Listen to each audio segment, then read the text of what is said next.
भैरीजी, काय म्हणतोय तुमचा कुतुबशाह? महाराज, कुतुबशहाच्या मनात सुरुवातीला तुमच्याबद्दल भ्या होतं, पर ते भ्या आता सगळं गेले. प्रल्हाद पंत निराजींनी आपली कामगिरी चोख केली. अहो, ते मादांना नाकांना तर तुमचे भक्त झालेत महाराज. असं म्हणजे निराजी पंतांचे चिरंजीव प्रल्हाद पंत कसोटी सुधारले तर? अहो, मोठी अवघड कामगिरी पर यांनी सोपी केली. आणि एक गोष्ट आहे महाराज, आपल्या स्वराज्यातल्या प्रजेच्या मनात जेवढा तुमच्याबद्दल आदर आहे तेवढाच आदर तिथल्या प्रजेच्या मनात पण तुमच्याबद्दल झालाय. चला, म्हणजे दक्षिण मोहिमेचा मार्ग आता निर्धोक झाला तर? नाही महाराज, भागानगरला जाताना मध्ये विजापूरकरांच्या अंमलाखालचं एक ठाण आहे, ज्याला आपण दख्खनचा दरवाजा म्हणतो.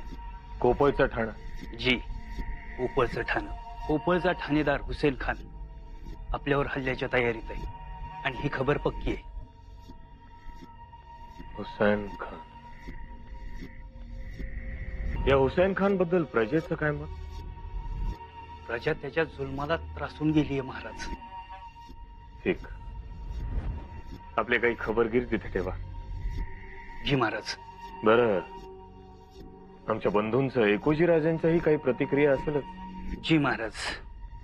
नाही म्हणजे आपण येणार ही खबर त्यांना पोहोचवली होती, पण त्यांच्याकडून पाहिजे तसा उत्साह नाही दिसला. आमची त्यांच्याशी प्रत्यक्ष भेट झाली की मगच त्यांचा उत्साह वाढेल कदाचित. एकूण काय भैरजी, तर दक्षिणेत निघायला आम्ही तयार, बरोबर? जी महाराज, तुम्ही कधीही निघा. पुढचा सगळा मार्ग निर्धोक आहे, आणि तुम्ही जसजसं पुढे जाल तस तसं राजकारण बदलत जाईल. उत्तम. भैरजी, आता दक्षिणेबद्दल आमच्या मनात कोणताही किंतु परंतु नाही, परंतु रायगडही तितकाच निर्धोक आहे का?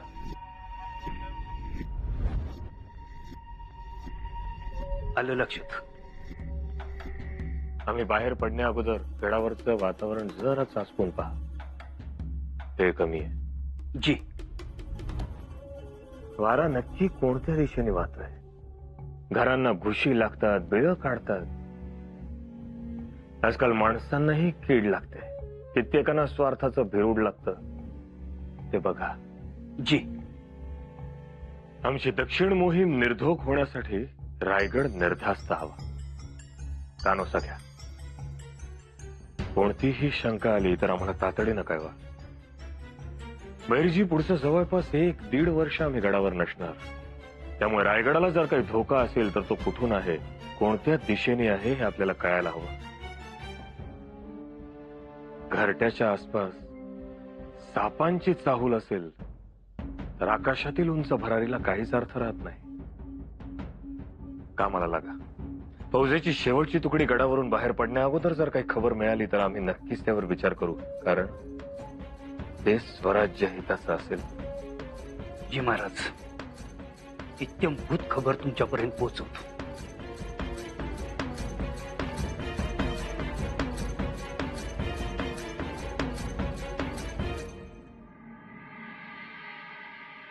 थांबावायच.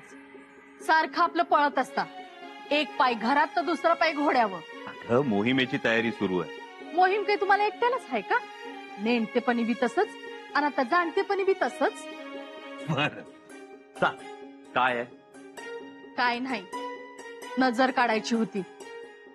हवं किती दृष्टावलात तुम्ही. अगं, आम्हाला कुणाची दृष्ट लागणार? काही एक नाव आहे का? कुणा कुणाची नावं घेऊ? हवं वाटणी मागणारा मागून मोकळा झाला असता, तर तुम्ही मात्र मनाचा मोठेपणा दाखवलाच. समध्या गळावर तीच चर्चा आहे. हवं कैक लोक म्हणतात युवराज म्हणजे सवाई शिवाजी राजच. अक्का, अगं, लोक काहीही बोलतात. आबासाहेबांच्या पायाची धूळ होणं ही दुरापास्त गोष्ट. सवाई शिवाजी राजे फार लांबची बाब. आम्ही काही करू शकतो जगात, पण आमच्या आबासाहेबांशी तुलना नाही. हवं पण माणसं लई जळत्यात. जेवढं तुमचं चांगलं होईल तेवढं ढारत्यात तुम्हाला. पाण्यात बघतात तुम्हासनी. कधी यो चुकल, कधी यो फसल, टपून बसलेलं असत्यात. हे सगळं तुझी माया बोलतीये. पर युवराज, लई भ्या वाटत. माणसं लई लबाड असत्यात. ती कशी वागत्यात ह्याचा अनुभव घेतलाच की. का अगं, माणसांमध्ये मतभेद आहे पण मनभेद नाही. आणि मनभेद नसतील तर चिंता कसली. सगळे भगव्यासाठी एक होतात, आबासाहेबांच्या विचारासाठी कटून मरतात. युवराजनी तुम्हीच सांगा धाराकाल, आपले सरदार कसे आहेत, मावळे कसे आहेत. आबासाहेबांचा विचार हेच त्यांचं जीवन. एकजूट आणि एकमूठ आहे. हो ना युवराजनी? हो युवराज. चला लवकर काय ती नजर काढून घ्या, आम्हाला जायचं आहे. वय.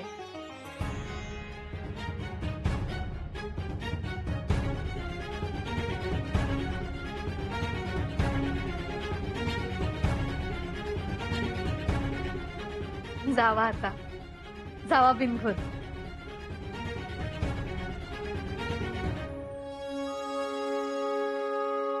एवढा भोळेपणा मी आता तरी नाही पाहिला. हवं साधं मांजर, ते भी आपली पिल्लं 7 ठिकाणी ठेवत असत. एवढा सावधपणा त्याला. पर युवराज, त्यांना मात्र समद्या माणसांमध्ये भलेपणा दिसतो.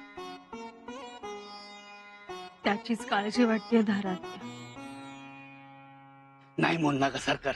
अहो लय चांगलं जळा नाही. सकाळ धरणं एक बी मोळी ऐकली नाही. घ्या घ्या. किती द्यायचे तुला मोळीचे? त्या आता तुमच्या मनात येईल तेवढं. पर मालकाचं एखादं जुनं द्वातार असेल ना तर ती बी द्या. ठीक आहे, मोळी 8 ठेव आणि खांडू नाही दे सरपण. जी जी जी. युवराज, नवी तोप बघून फौज लय खुश आहे. लय खंगराट झाले हात्यार. खुश झाली ना? होय. त्यांची खुशी महत्वाची. युवराज, काकू कशा आहात? इथूनच विचारणार की आतही येणार? फौजेची पाहणी करत चाललोय. आत या ना. आता मोहिमेवर गेलात की 2 वर्षांनी या. गुळाचा खडा खाऊन जा. या.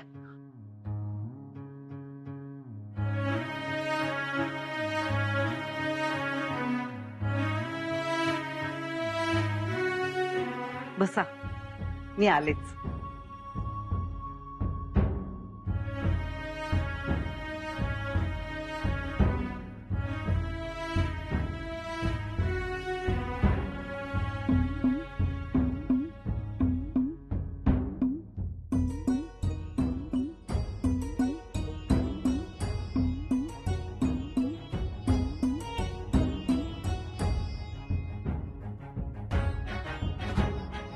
मोठं यश मिळवा.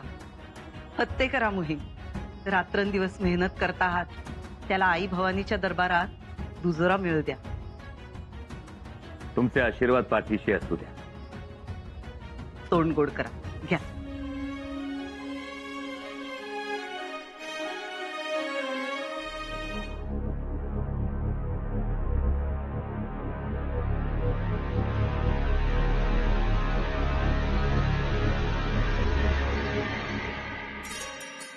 महाराज, या निराजी पंत. काय म्हणते तब्येत? तब्येत ठीक आहे महाराज. तब्येत सांभाळा, तुमचीही आणि स्वराज्याची. जी महाराज. निराजी पंत, स्वराज्यातील सगळ्या खटल्यांचा निपटारा करा. काझी हैदर यांना सोबतीला घ्या, पण न्याय हा वेळेवर आणि योग्य मिळावा.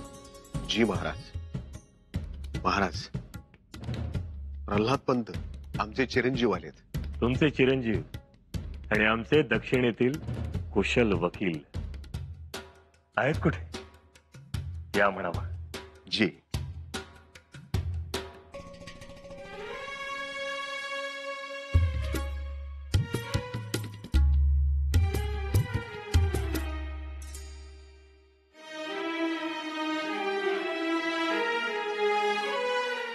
महाराज, उठा प्रल्हाद पंत. शाबास, तुमची खूप मोठी कामगिरी बजावली. त्या मादंडांनी कुतुबशहाच्या मनात आमच्याबद्दलचा स्नेह निर्माण केला. ही गोष्ट खरंच यशदायी समजतो. हा, पण मादंडांच्या मनात आमच्याबद्दलचा आदर मात्र तुम्ही निर्माण केला. ही बाब अधिक महत्वाची समजतो. महाराज, आपण सोपवलेली कामगिरी मी पूर्ण करू शकलो. खूप मोठं दिव्य होतं ते. पण आता कुतुबशहाशी मैत्री करण्यात कोणतीही अडचण येणार नाही. उत्तम. दक्षिणेत आता जेव्हा आमच्या मैत्रीचं पर्व सुरू होईल तेव्हा तो औरंगजेबा शह ठरेल. महाराज, आपली अशीच कृपादृष्टी राहू देत. ती तर आहेच. निराजपंत, तुमचे चिरंजीवही अगदी तुमच्यासारखेच आहेत, कर्तृत्ववान, कर्तबगार. ते जर असेच राहिले तर एक दिवस स्वराज्यात नाव काढतील. महाराज, ही सगळी शिकवण आपली, ते आता आपल्या सोबत. महाराज, आता आपल्याशी एक विनंती आहे. बोलावं. महाराज, मला आता स्वराज्य कार्यातून विश्रांती द्यावी.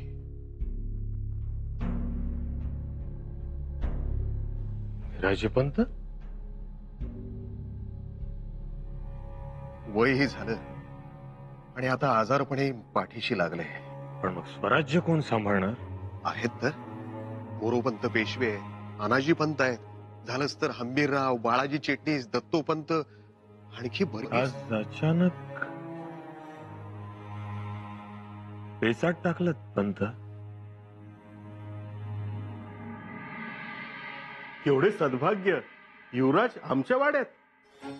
अहो, मोठ्या मिनत्या केल्या तेव्हा आत आले. बरे बोलावलेत. मग औक्षणही केलं. मोहिमेवर जायच्या आधी करायचं होतं. काकू, तुम्ही औक्षण केलं, पण यांच्या आशीर्वादाची कमतरता होती, ती आता पूर्ण झाली. या निमित्तानं स्वराज्याचे पेशवे आणि स्वराज्याचे सुरनीस आम्हाला आशीर्वाद तरी देतील. हो युवराज, नको नको. हो असं काय, उलटी गंगा वाहिलीये का कधी? नको. आणि आमचे आशीर्वाद सदैव तुमच्या पाठीशी आहेतच. ते तर आहेतच. पंत महाराजांचा कोणत्याही क्षणी आदेश निघू शकतो. प्रल्हाद पंतही गडावर दाखल झाले आहेत. त्यांनी हिरवं निशाण दाखवलं आहे. आम्ही फौजेच्या आघाडीवर असू, त्यामुळे आता आपली लवकर भेट नाही. हो, म्हणजे 1.5-2 वर्ष तरी हमखास. आता तुम्हा दोघांच्या जीवावरच स्वराज्य आहे. पंत, आपल्यात काही मतभेद असतील, पण मनभेद नक्कीच नाही. आणि त्यातूनही आमच्याकडून काही आगळीक घडली असेल तर वडिलकीच्या अंतःकरणानं आम्हाला क्षमा करा. युवराज, अनाजी पंत, आबासाहेबांचं जे संकल्पित आहे त्यासाठी आपली एकी असणं गरजेचं आहे. युवराज, तुम्ही काळजी करू नका. निर्धास्त जा, आम्ही घेऊ काळजी. ती तर तुम्ही घ्यालच, पण तरीही सांगणं आमचं कर्तव्य आहे. आणि त्याही पेक्षा आपल्याला आम्हाला काही सांगायचं असेल तर जरूर सांगा, कारण आपले बोल हे अनुभवाचे बोल असतील. हो, म्हणजे आमचा अनुभव आहेच, पण तुमचा झपाटा मोठा. तरीही आपण सांगावं, कारण आपल्या सूचना, आपला सल्ला आम्हाला उपयोगीच पडेल. निर्धास्त जावे. महाराज सोबत आहेत. हो, म्हणजे 33 कोटी देवच आपल्या सोबत आहेत. येतो येतो का?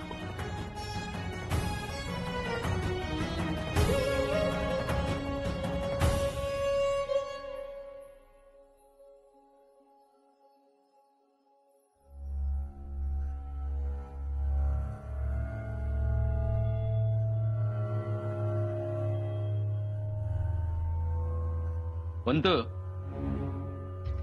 दिल साफ आहे युवराजांचा. दिल साफ आहे की दिलात साप आहे हे तुम्ही ठरवत बसा. पण शेवटी यावंच लागले की नाही आमच्या दारात. मग आज पाया पडलेत, त्या लोळण घेतील बघा. हो, घालतीलच. आता दक्षिणेत निघालेत, परत आले सुखरूप म्हणजे मिळवलं. म्हणजे पंत, अहो रणभूमी ती. कुठून बाण येतो, भाला येतो, कुठून गोळी येते, गोळा येतो. कुणाच्या जीवाची हमी देता येते का? खरं आहे तुमचं. आणि तशीही दक्षिण ही संभाजी नावाला धार्जिण नाही. मी समजलो नाही. अहो, महाराजांचे थोरले बंधू संभाजीराजे, तिकडेच त्यांना तोफेचा गोळा लागला ना.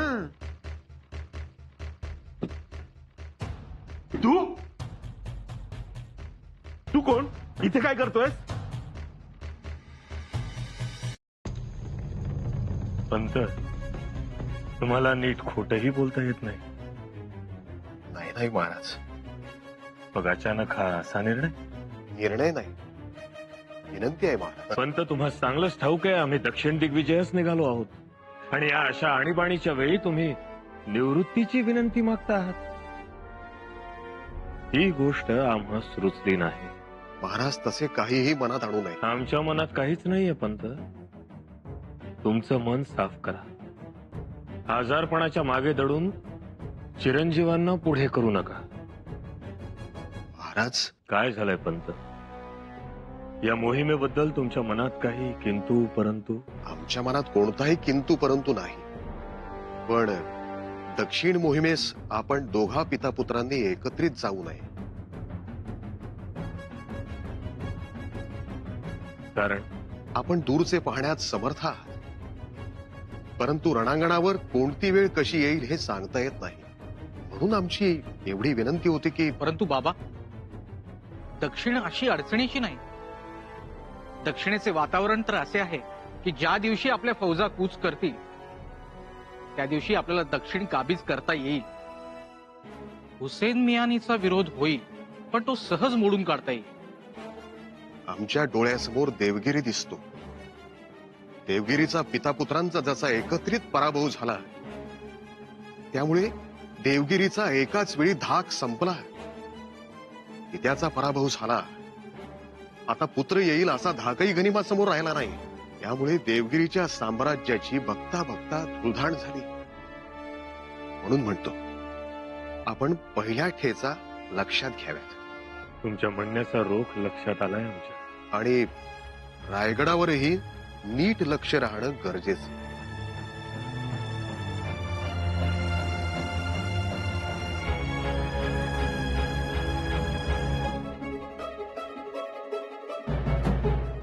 आम्ही याचा जरूर विचार करू. या आपण.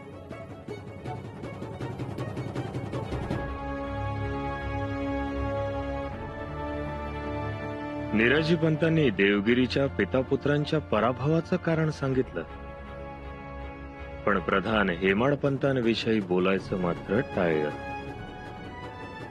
याचा अर्थ एकच, निराजी पंतांनी हा आपल्याला एक इशारा दिलाय. कुठेतरी पाणी मुरतंय. जिमी मुळे घ्या, जळण घेऊन आलो तुझी. सरकार, तुमचं जरा जुनं धोतार असेल तर द्या की गरीबाला. अन्न थोडा दाम बी द्या. दाम? दाम कुणाला मागतोस? अरे, सुरनिसाच्या घरी मुळी घेऊन आलायस. सुरनिसाकडनं कधी दाम घेतात का रे? असं काय करताय सरकार? अहो, एवढं मोठं माणूस तुम्ही, जरा हात बी मोकळा ठेवा की. मी? अहो, एवढ्या मोठ्या माणसानं तुमच्या पायाला हात लावला आणि तोच पाय तुम्ही माझ्या पोटावर देताय वय. नाहीतर असं करा, मला ना 4 भाकरीचं पीठ द्या. हा पैसा. हे घे तुझं दाम. जी जी सरपण फोडून ठेव बाबा. जी जी जी. सगळं सरपण फोडतो. झालं? हा. मिळाले? हा. निक. नाही, परत ते सरपण. चल जा.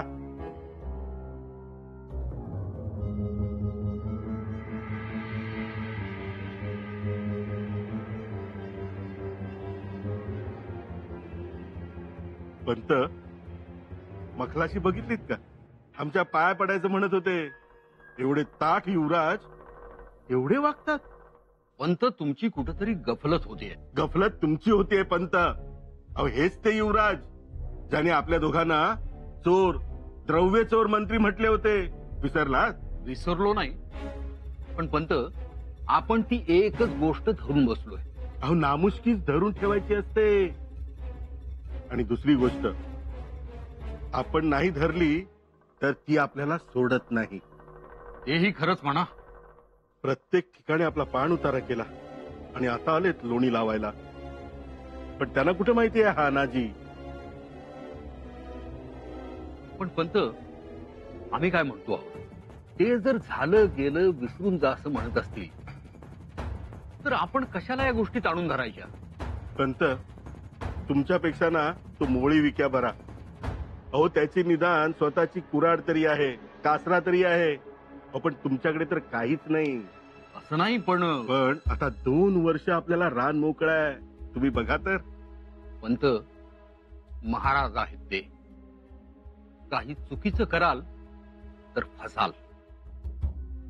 शिवाय महाराजही चोख बंदोबस्त केल्याशिवाय जाणारच नाहीत. तुम्ही बघा पंत, या काळात तुम्हाला हाजीर तो वजीर याची प्रचिती येईल.